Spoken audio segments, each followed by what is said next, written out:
FreshMinds. That's our new name since Fresh Leadership was taken. FreshMinds, the show for leaders and contributors who know that AI is changing the game of work and want to thrive in ways only humans know how to. I'm Mitch Simon. I design and facilitate leadership and team retreats for companies that are growing fast and trying to figure out how to stay human while everything around them gets more automated. In this show, we're not talking about AI from a technical angle.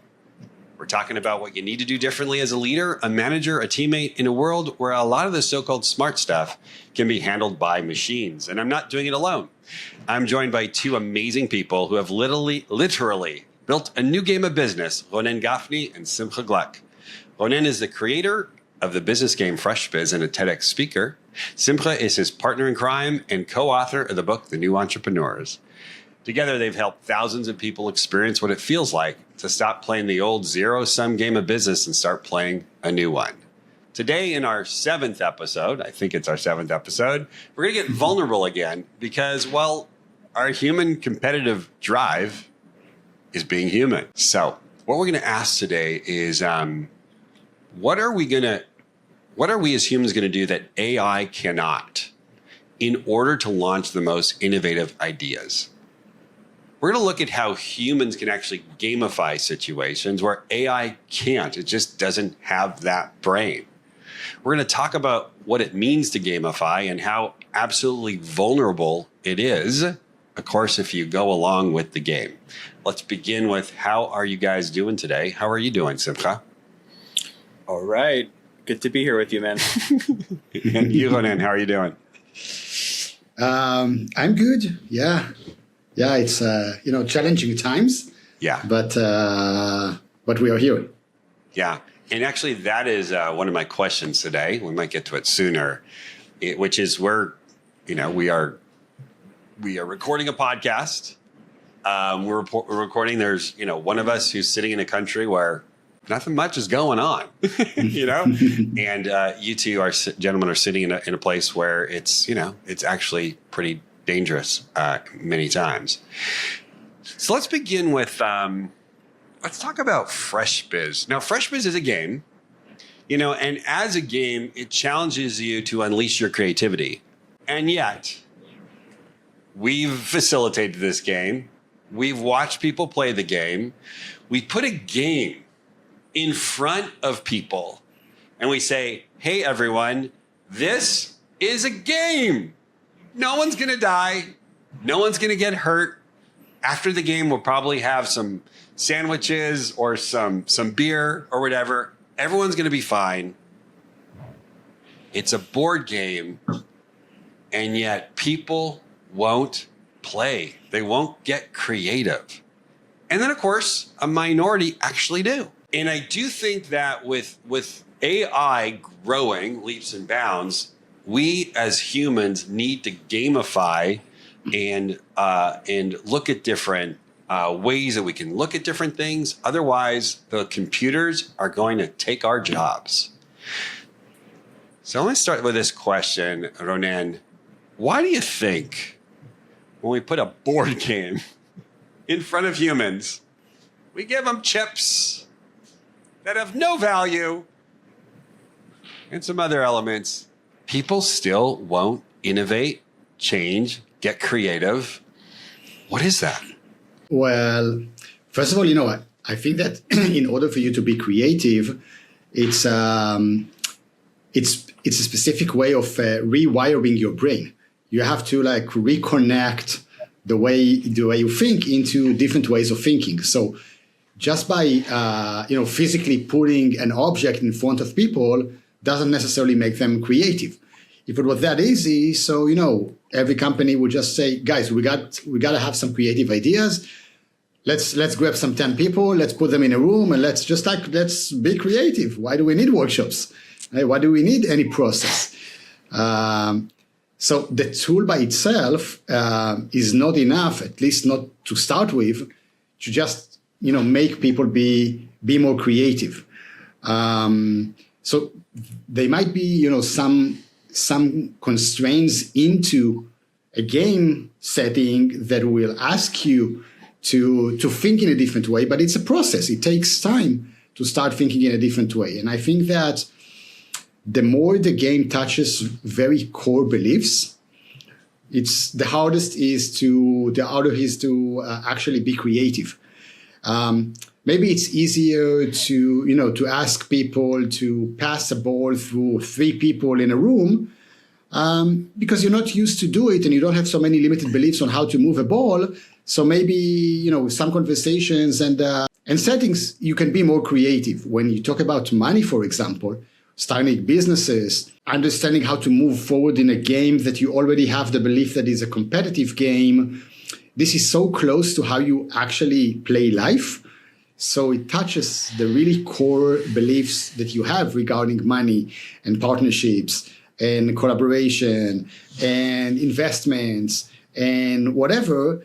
So it's even harder to make them think creatively. They have to go through a process to actually do that. So it's not that easy. You have to start rewiring your brain to do this. Thanks, Ronen. It's this whole thing about AI is we're watching people either rewiring or not rewiring their brain, right? Is accepting it as it is or as it could be. And when I say about accepting it, what I mean by that is, okay, I can automate this thing over there. Okay, good, easy. It's just that if I'm automating that piece over there, I need to get even more human over here, right? I need to be much more innovative, much more creative, much more vulnerable, which I think is a beautiful thing that AI is actually forcing us to be more human. It is, though, as you're saying, it's that transformation of core beliefs that's required for people to actually bring creativity and innovation and themselves. And, even at the bare level, it's just keep your job, right? To come up with ideas. I'd love to know, Simcha, your insights, because you've played the game forever as well. What have you seen? Yeah, so it's interesting. I really kind of also, I would ascribe it to 2 main points. One of them is the point that Ronen brought up, which is, people just through the part of their brain that works with pattern recognition, people automatically, once they see business and money, they automatically go to the monopoly mindset that everybody's been raised in. And so just from familiarity and assumptions and pre-biases, it's like, oh, there's businesses and money. Oh, Monopoly has businesses and money. Therefore, this must be a different version of Monopoly. Let me now do what I do Monopoly and destroy people and bankrupt people. And then on the backs of that, maybe I could win. So it's this idea of pattern recognition that we see something and it triggers a bell, and it's a nice comfort zone that the brain puts our body into to be able to go ahead and to handle the scenario. At the same time, it also really limits us because in this case, FreshBiz is not a new version of Monopoly. It's a time-based collaborative quest with endless resources and abundant opportunities, and it's so fun and it's so multidimensional.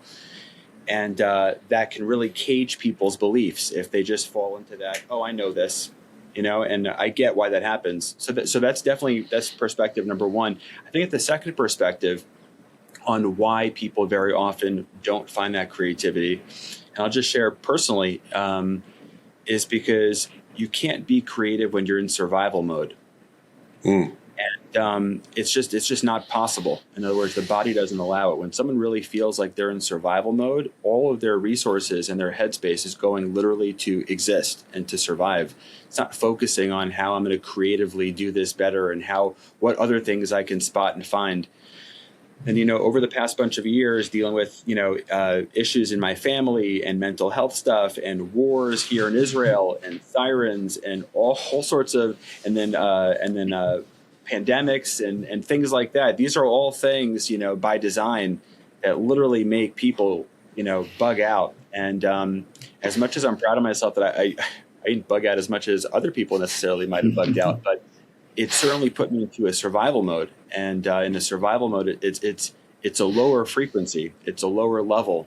It's not fun to be in that space. I do everything I possibly can to throw myself into things that can take me out of there. Because when you're an entrepreneur or when you're an entrepreneurial thinker, And, I say entrepreneurial thinker, that could be, a musician, that could be an artist, that could be any of that type of stuff, right? But in order to really be able to go ahead and to sing that solo and to just feel the chords and to play that stuff and to improv and to riff, you got to be in a place of thriving and feeling good and not existential threat and things like that. So those would be, I think, the two caveats that might prevent somebody from sitting down and really getting creative is, one, the idea that pattern recognition has them make an assumption and that puts them in the prism of other stuff. And two, survival mode doesn't really enable anybody to perform their best. I might actually switch the direction of this podcast right now. Because if there's anybody in the world who knows how to be innovative in a world that you would assume you should be in survival mode, right? You would assume if anyone, has ever been to Israel, now we can't go, you would say, oh gosh, those people are probably constantly in survival mode. And so those people, they can't get creative. So how do you guys, in the crisis that you're living right now, how do you get to a space? How do you get out of survival mode? And the reason why I ask this question is you take your average American, French person, South African, Indonesian, and that person is saying, oh my gosh, Oracle just laid off 20% of its staff because of AI. And I think Netflix laid off. We just can go on and on and on, open up the paper. This was laid off. This was laid off. This was laid off. I almost feel that if I'm going to work every day, I just need to survive because my time is coming too. What say you? How do you guys actually move from, okay, there's stuff going on to, I don't know, what mode would you call it? Non-survival mode? There's got to be a mode greater than that that you would call it. And how do you get there so that you can be creative? Who wants to take this one? First of all, I think that, following what Sim said about this pattern recognition is that probably we are less wired than other people around the world to specific patterns, because everything is changing constantly. So the upside, let's say, of this craziness around here is that you can't fall into a pattern for too long because it's changing. Like for an average American, let's say that from 2023 up until today, you could basically go to work for the past three years. That's a reality, right? People actually did it. In Israel, it's not a reality, right? It's not a reality in the form that you couldn't go to your work. Your kids didn't go to school. Like some of the government services weren't available. Money wasn't flowing in, so there is no pattern to stick to. So I think that by itself makes us more flexible. I think that once you get out of like the very basic survival mode that you need to understand now what to do now, and maybe you go to just like sustain your vital organs. Once you do it through a long enough period, so you build the ability to start thinking of creative ideas. Right? You start thinking, okay, well, what's possible? Okay, so I can go to work. So my business is not operating. So I got to find something to do with my kids. I got to find a different way to get somewhere because the trains are not operating. Like all of those, at some point, puts you in a mode that it might be funny, but you are constantly thinking of creative solutions because none of the patterns actually works. I remember that I needed to get to the airport just a month ago. I don't know. I have no sense of time, but it was like a few days before the war started. I had to go to a FreshMinds workshop in Barcelona, and I went on the train, and then the train went, it wasn't the right train. I had to change trains, and the one that I forgot to change it. So I went like another station, but it was like already too far. Now, in every Western country, you'll probably have the next train in about 5 to 10 minutes. So, okay, so I'll just pump on those. And in Israel, it doesn't work like that. It's like the next train will be in about 40 minutes. Now, in 40 minutes, my flight is already leaving. So now I have about 4 minutes to understand, what do I do? Do I run and jump on the other train that's just coming to the other side? So I'll go back to Tel Aviv so I can take another, or do I go out of the station and I grab a cab so I get to the airport? Now I need to calculate am I closer to the airport or I'm closer to Tel Aviv to catch and this is constant mode that you are in when the things that are very trivial to others are not that trivial to you as a citizen in a country. Now that's like a very simple example, but you have to do this 7 times a day, if not 7 times an hour, in the past 6 years in Israel. So you have to come up with creative ideas. You have to constantly think. Now, on top of that, put the fact that everyone around the table is doing the same. Everyone has to be very creative. Some of them still, or let's say most of them, still have this scarcity mindset that resources are limited. So you have to outsmart those who think that they want to outsmart you. So whatever. So I think that's part of the magic of what's actually happening here. And of course, when you are constantly threatened by others and you have to come up with solutions so you can keep yourself alive, which most people doesn't even understand what it means. Right? It was really, really funny, let's say, or weird. We had a message a few days ago in our FreshMinds team, our global team. Our partner from India says, guys, how do you deal with a situation of a war? Some of my business is kind of like falling. And I'm like, what war do you have in India? Just a second. Oh, you mean the effect of the Iran-Israeli war that affects your fuel cost? That's the war you're in? Oh, because we have missiles flying over constantly. We have some experience with that. Let me help you with that. It's like people around the globe doesn't really understand what it means to be in a constant state that you have to come up with creative ideas on a daily basis for your basic living. It's not like let's play with how can we make another $1 billion for Apple. Right? It's surviving. It's literally surviving because now I'm on my way and there is a missile on the way and I'm in the car and I need to make a decision. Am I keep on driving? I go out of the car. I lay out on the ground or I call the people that I love. What do we actually do? So I think it brings some creativity out of you. Wow.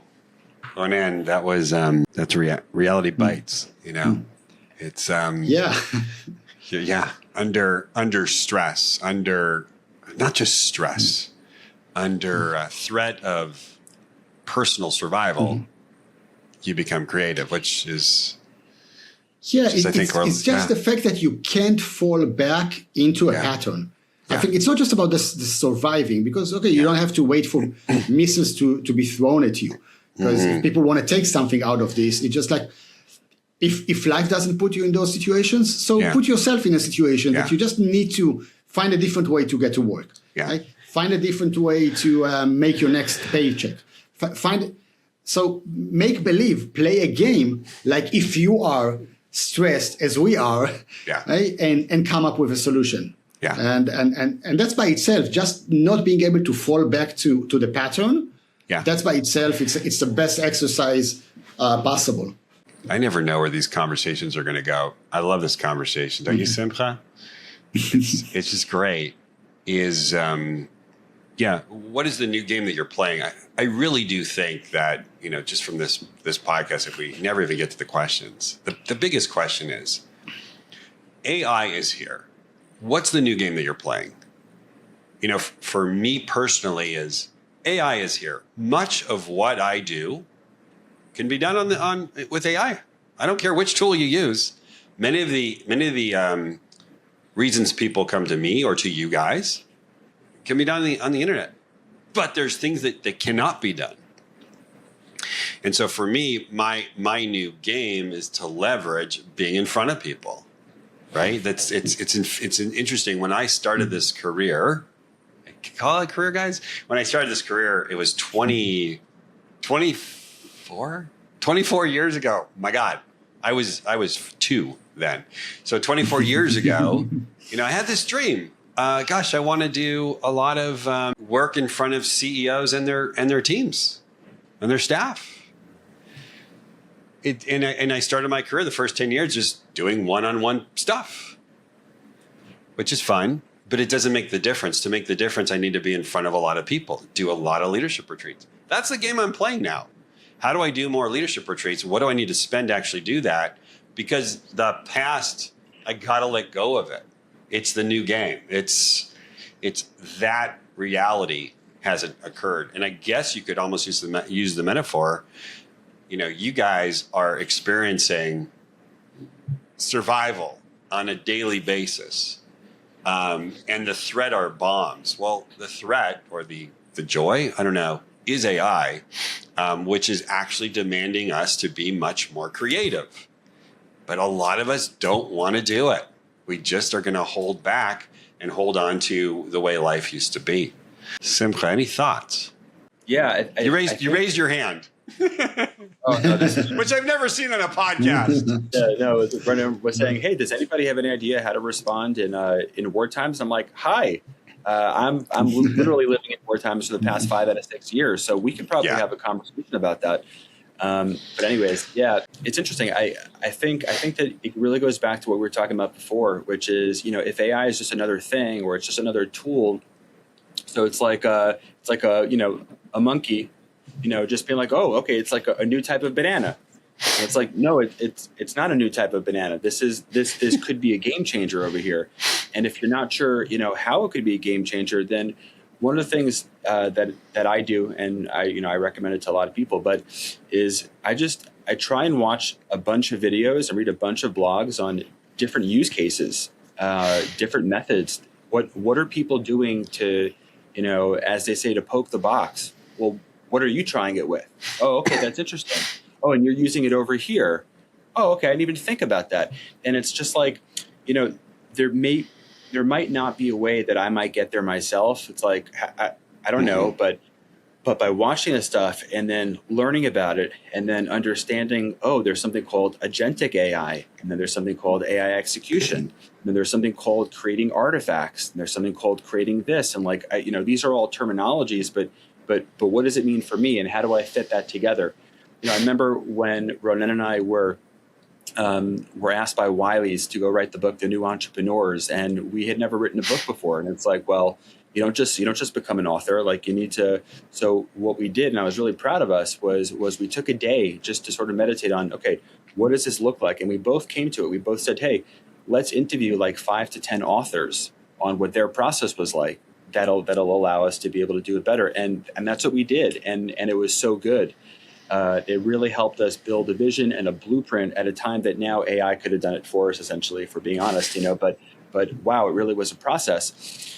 And so, so that's what I would say. I would say, you don't know what you don't know. And like many things, like, for example, the world of self-development, nobody can wave their magic wand and now you're transformed. You have to really do the work and go through it. And that's what really happens. That's what really needs to happen with learning how to use AI in the right ways and in the right things. And just to give you, case in point and examples, right? So one of the things, been trying a lot of different things with AI, been having a bunch of different successes, and also been having a bunch of non-successes. Now, I don't call them failures because I'm literally failing forward. I'm learning what works and what doesn't. But, I've been having a lot of success with different things that I've been able to do with it. And in one of the cases, one of the recent things that I haven't had so much success with is attempting to work with agentic AI and a team and being able to do some lead gen to do business development and sales through LinkedIn.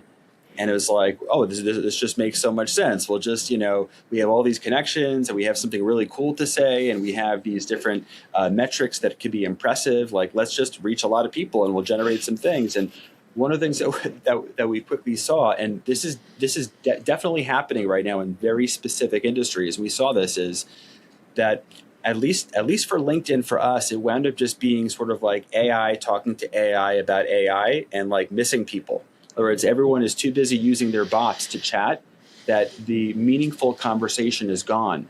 So even if you have a meaningful point that you want to make, or you have something genuine or real or authentic, but there's too much AI filters happening that it just makes it less human. So therefore, we had to really change and pivot our approach to, instead of just trying to get conversations and just get to, it's like, well, hey, let's invite people to live shows, right? Because we're still humans that really crave community and crave in-person meetings and things like that. So maybe let's change the technique. Instead of keeping it online and then it's bots talking to bots, maybe let's get back to, using this, but to be able to invite people to a real event where then we can communicate face to face and really show them, like I said, how self-development works, right? Because you can't just wave it. It's a process of going through a FreshBiz workshop and developing the brain that still needs to take place. We realize you can't circumvent that. So it's a journey, and you got to really shift and pivot like anything else. Yeah, what I like about what you said is you're asking what the game is, because I do think that the innovative step, move, whatever you want to call it, is to actually ask what game is being demanded of me right now, or what is the game, or what could the game be. And I do think, like you're pointing out, if the game, the game sounds to me used to be get some leads, which didn't work for you really well on LinkedIn. As you pivot, you say, well, the game is, and it's so cliche, it just works. The game is to share my authentic self more. Because that's what really successful real estate brokers are of anything, is to know me and love me and trust me. And so then the game really shifts. I know for myself is I have an upcoming retreat. And the game I'm trying to play is, in 48 hours, have everyone create a perfect team for themselves where everybody is completely transparent and fearless. As long as I focus on that game, I'm going to lose.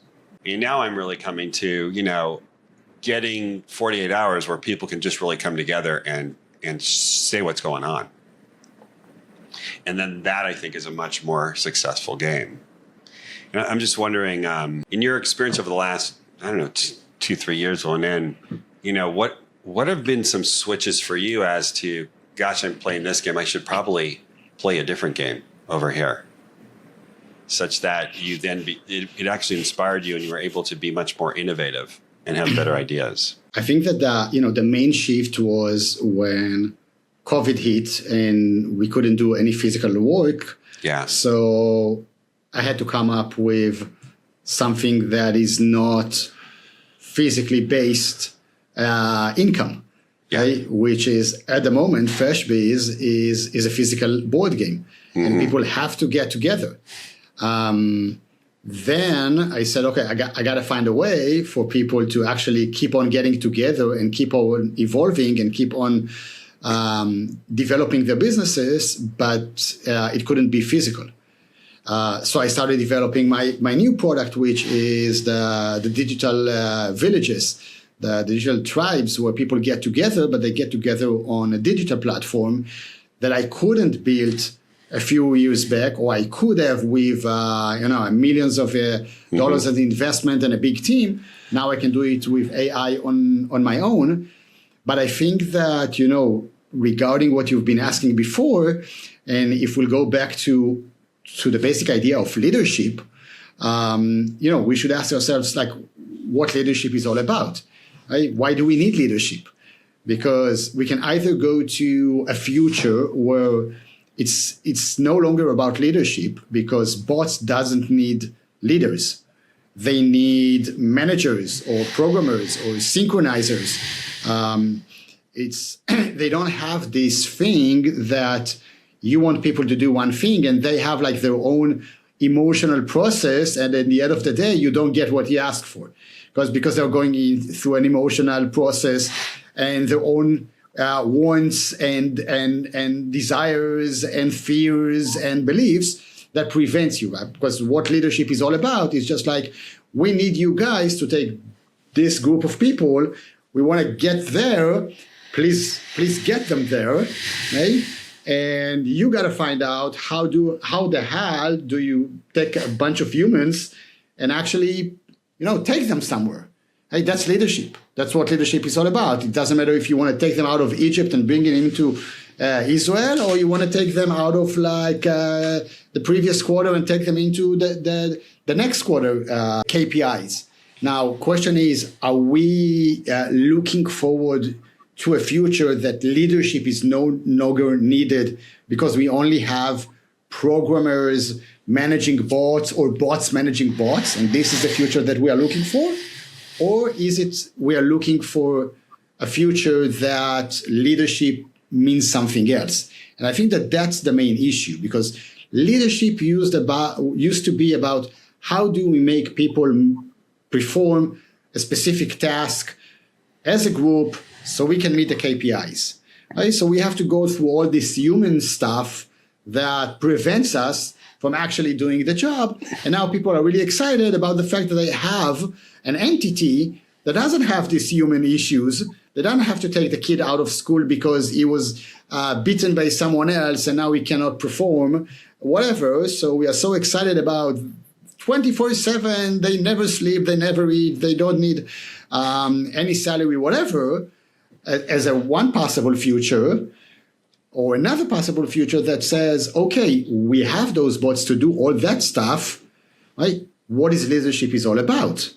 And I think that leadership nowadays is all about being able to take a bunch of people and, first of all, put meaning into things, because otherwise it has no meaning. Like, a bot doesn't really care what it does. It doesn't care if it's ethical, if it's for humanity, if it's against humanity, if it serves a purpose, if it doesn't serve a purpose. It just does it. So I think that we need leadership, first of all, for this moral standards, just to make sure that we have the people not just doing things, but actually doing the right things. And I think that the other aspect of it is that for now, okay, AI can't think out of the box because of exactly what Sim said at the beginning. They only do pattern recognition, right? They can't do anything else, right? They can't think out of the box. All they have is the box. They don't have an experience, right, a life experience that takes them through any process that might walk the world, let's say, okay? AI won't say yeah, I know that this is, this is the answer, or this is the way to do things, or this is how the code should be written. But from my experience, right, they don't have this thing. They don't have from my experience. They don't have any experiences. They never came through a phase that something that they believe to be true wasn't true, and they had to change their philosophy about something, change their point of view about something. They can't change their point of view about something. Right? They can't come back from a trip to Japan and then rethink about what they do. Right? They don't have it. So I think that leadership is becoming more and more about that. It's about harvesting those life experiences that brings those different perspectives so we can come up with different ways to enhance life experience. That's the goal. That's the purpose of the game. Right? Now, I know that some companies or some people, their purpose of the game is to get people more and more into those patterns. But I know that the other way is to get people out of those patterns. I think that things that are happening now are not just accidentally happening.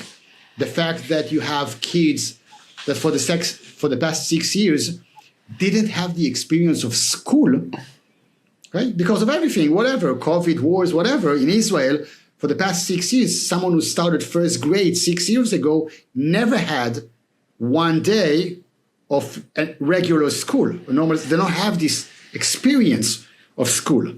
So they are the ones who are most open to come up with new education systems because they never fall into a pattern. It's easiest for them to get out of the pattern. Same goes for people who doesn't go to work. Same goes for, like, this is why, again, we're coming back to why Israel is leading in so many things, because we are not that wired. So I think that this is what leadership is all about. And AI will never have this. It will never have a different experience than recognizing patterns. That was beautiful, Ronen. Probably the the subject of our next conversation, because it really goes into two things. Is if you want to be more creative and innovative, you need to A, have experiences where you broke patterns, or B, just go put yourself in experiences that break patterns. And if you're a leader, you just need to break patterns. It's but I remember we were watching I think we were watching a movie about the Hawaiians, the ancient Hawaiians, and they would actually break their bones to make them stronger, right? Yeah. And definitely a pattern breaker. It is, I think, one of the things that we bring with FreshBiz is a completely different mindset. And then what we find is some people jump in and some people don't. It just, we have a game in improv. It's called Fresh Choice. I keep thinking about this game. And in the game Fresh Choice, what happens is you're on stage and you just say something. You'll say, Wilma, bring me the bundt cake. And the ref goes, fresh choice. And you have to come up with something completely different. And it's amazing how Wilma, bring me the bundt cake is one of maybe 100 billion things that you could say. And people just stall because they just said, Wilma, bring the bundt cake. They can't think of anything else. And then those who are really great about the game can just let go. They just let go. Kind of as you're saying, unfortunately for a sixth grader in Israel, he's really never had a full curriculum. He's never had day after day after day in school. He's used to things not showing up the way they're showing up. And that's what we need to, let's say, complement AI, which can only do what AI has done. Closing remarks, Simcha. Exactly. Pressure is on. Uh-oh. Yeah. Come up with something. Sure. Wilma. Yes. I'll tell you something that I think has been really helpful for Ronen and for me. And again, this is just a plug for sure for FreshBiz and gamification and game-based learning and self-development and things like that, because when is the best time to have that resource? And the answer is yesterday, right? Not like, oh my God, I need it right now. And now what do I do? And I've been very thankful in the conditions that we've been living in here in Israel, where it's really been very difficult over the past five out of 6 years, that I've had the experience of playing so many games of FreshBiz. I'm very thankful to that. I'm so thankful that Ronen is my partner. I'm so thankful that this is what we do. Me playing, me watching other people play, me being in the content and the context of perspectives and how we think and changing them. Because, I've been through this business simulation so many times that my brain is trained to be able to go ahead and, oh, wow, okay, they closed the airport, they closed my business, they labeled me non-essential, my kids are now home from school, this happened. Is there any more stuff that can hit the fan in this escape room of my life that I'm trying to now get through? The answer is I don't know if there is, but my goodness. And, Ronen had a very optimistic perspective, which is, you put yourself in a scenario like that and you'll come out being creative. Yeah, well, you'll either come out of it being creative or you'll come out of it being catatonic, needing drugs and needing to go ahead and take a lot of time away to be able to deal with it, because that's definitely how a lot of people, unfortunately, have been dealing with scenarios too. And so I've been very thankful that we've been through FreshBiz simulation. So my brain is wired to really be able to look for the pivot, look for the gamble, look for the move, look for the something, and not stay too stuck in it. And, this is why, Mitch, I think that the work that we do in the realm of training and leadership development and teaching people how to have these conversations and how to look at this stuff and how to be more authentic and more real and more deep inside themselves is to be able to get to this place where when things are challenging, and they are, and things get really difficult, that you have the inner fortitude, that you have the inner skills and strength to, okay, you can get knocked down for a day or two, but at the end of the day, my buoyancy, I'm going to bounce back up. I'm a fresh bizzer, I'll figure this out, like as creative as I have to be. And boy, you have to be really creative, because we've been raised sort of, I grew up in New York, okay, and in the U.S. I mean, things have definitely been funky and a little bit nutty over there too. But for the most part, it's like Pleasantville. In other words, everything just moves forward in a vanilla way, and like you don't ever think to yourself, hey, am I going to be able to book a flight and be able to get out of my country, in 6 months from now? We think about that. And my kid's going to be in school. How far? I can't even plan more than like 30 days away in my life right now because of how the situation's been. That's never been the case, and that's crazy to be there. It's like you want to think, where am I going to be 2 to 5 years from now? Dude, I don't know where I'm going to be in the next 30 days. Are we back in wars? Are we back in safe rooms and sirens and missiles and barrages and this and that? And again, without getting into any of the politics of it, just in terms of just as a father and as a human and as a husband and things like that.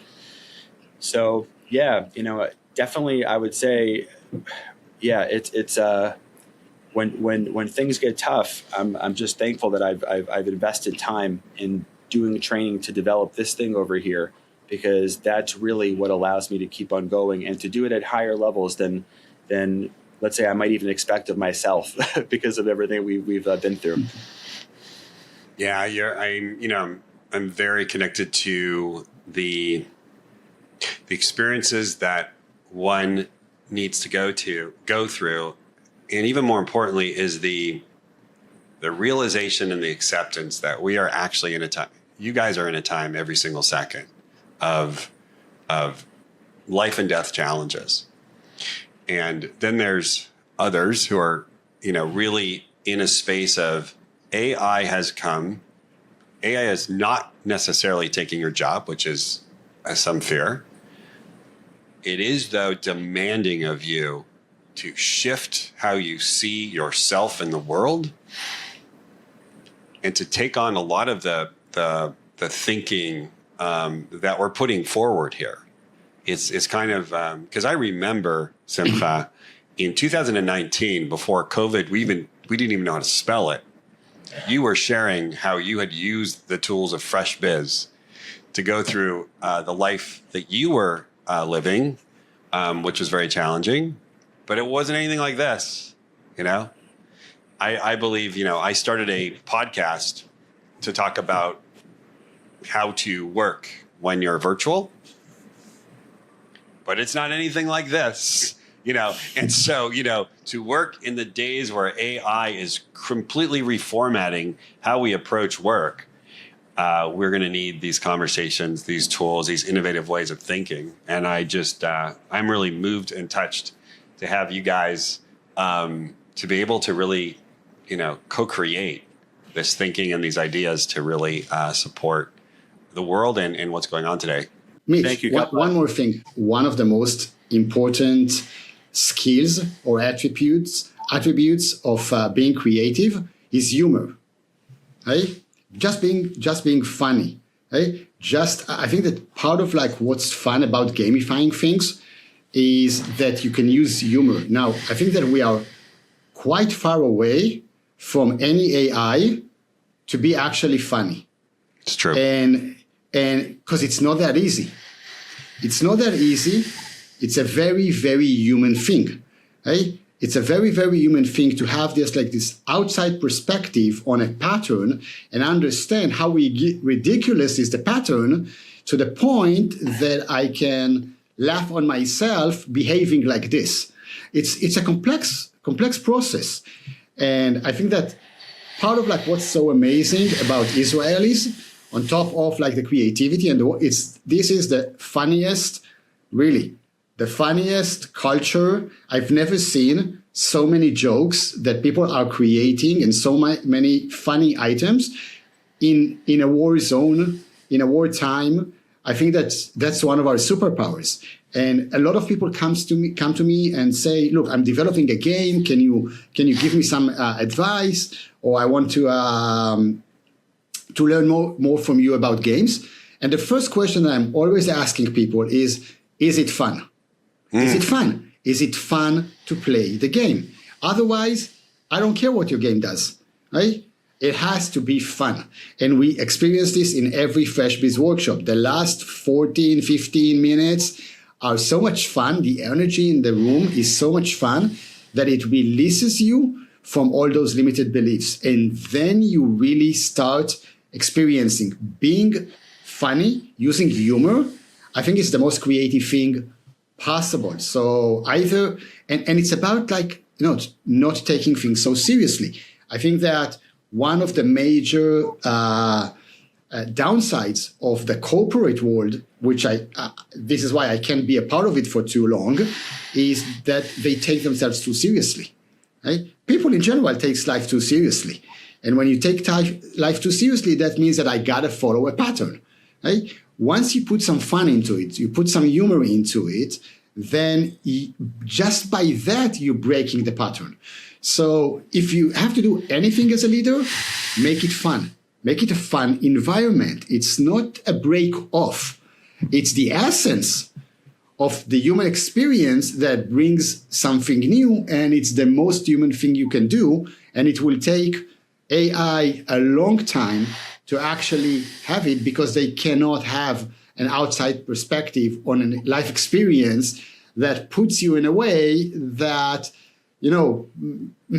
make you wonder, why am I behaving like this? Right? This self-reflection, it's deep. It's deep. And so let's make it fun. Yeah, definitely. We will. That's such a great idea.